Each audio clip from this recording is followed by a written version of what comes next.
Hayır. Sen yaramazlık yapıyorsun diye ben de sana kızıyorum. Niye Öyle kızacağım. Yaramazlık yaparsan kızacağım. Niye? Sus. Anne, bu. Gebertirim. Seni döverim.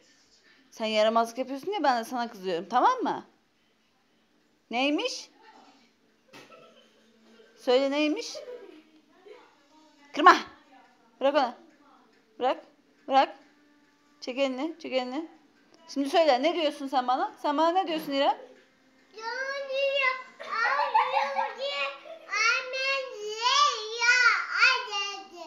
Ne dedin?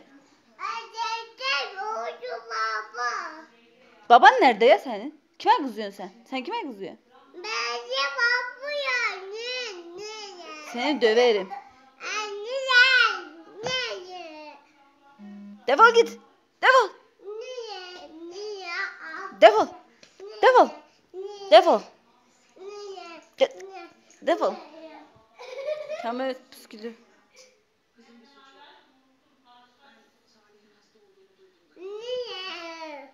Ya bir sus ya, sen ne çok konuşuyorsun ya, bir sus ya.